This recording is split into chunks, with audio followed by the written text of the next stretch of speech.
चाहतों का मजा फासलों में नहीं, आ छुपा दूं तुम्हें हौसलों में कहीं।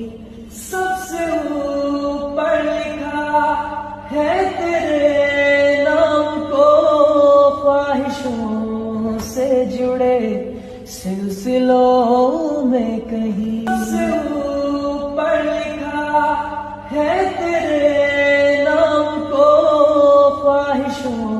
হ্যালো এভরিওয়ান, আসসালামু আলাইকুম, welcome back to my new blog. তো কি অবস্থা সবার? আশা করছি সবাই অনেক অনেক ভালো আছে। তো আবারও চলে আসলাম রামাদানের আরো একটি ব্লগ নিয়ে। আই হোপ সবার কাছে অনেক অনেক ভালো লাগবে। তো ওই দিন ঘুম থেকে উঠেই দেখি হচ্ছে একটা ডালা ভরা হচ্ছে গরুর মাংস। শুনতে পেলাম এগুলো নাকি বিরিয়ানির জন্য আনা হয়েছে, যেটা প্রতিবারই আনা হয়, বাট এবার হচ্ছে 2-3 রোজা হচ্ছে পরে আনা হয়েছিল। এগুলোকে হচ্ছে ছোট ছোট পিস পিস করে হচ্ছে প্যাকেটে ভরে ফ্রিজে রেখে দেবে। যখন বিরিয়ানি রান্না করা হবে তখন বের করে হচ্ছে রান্না করবেন। আর বাইরে অনেক সুন্দর হচ্ছে রোদ উঠেছিল।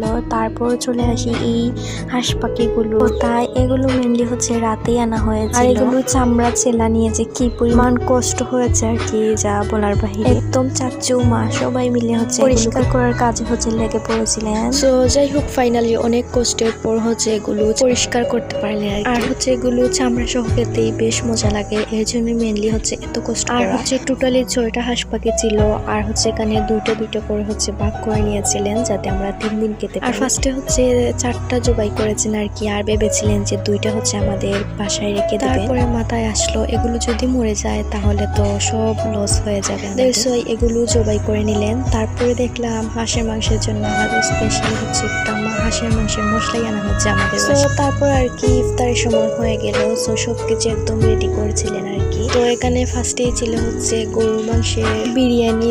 আর কালারটা জাস্ট দেখুন খুব সুন্দর হয়েছিল, লাইক একদম পারফেক্ট একটা বিরিয়ানি। আর আমাদের বাসার এই বিরিয়ানিটা বেশ মজা হয় আর কি, অনেক বেশি মজা হয়। আর তার সাথে ছিল হচ্ছে বুট ভাজা বা ছানা ভাজা, যেটাই বলেন না কেন। আর তার সাথে ছিল হচ্ছে পেঁয়াজও তো থাকতেই হবে মাস্ট। আর পেঁয়াজের কালারটা এত পরিমাণ সুন্দর হয়েছিল আর কি। আর তার সঙ্গে ছিল হচ্ছে খেজুর শরবত, দেন হচ্ছে মিষ্টি ছিল, তারপর হচ্ছে সালাদ, তারপর হচ্ছে আপেল ছিল, আর হচ্ছে কমলা ছিল। সো যাই হোক, আলহামদুলিল্লাহ সবাই মিলে খুবই সুন্দর করে অনেক মজা করে আমরা আজকে ইফতারটা করলাম আলহামদুলিল্লাহ। সো আজকের ব্লগটা অলমোস্ট অনেক লং হয়ে গিয়েছে, তো ভাবলাম নেক্সট ব্লগটাতে আপনাদের সঙ্গে আরো একটি স্পেশাল দিন শেয়ার করবো ইনশাআল্লাহ। আজকের ব্লগটা ছিল এই পর্যন্ত। দেখার জন্য থ্যাংক ইউ সো মাচ। ভালো লাগলে please to like, comment, share and subscribe my YouTube channel. সবাই অনেক অনেক ভালো সুস্থ থাকুন। আল্লাহ হাফিজ, আসসালামু আলাইকুম সবাইকে।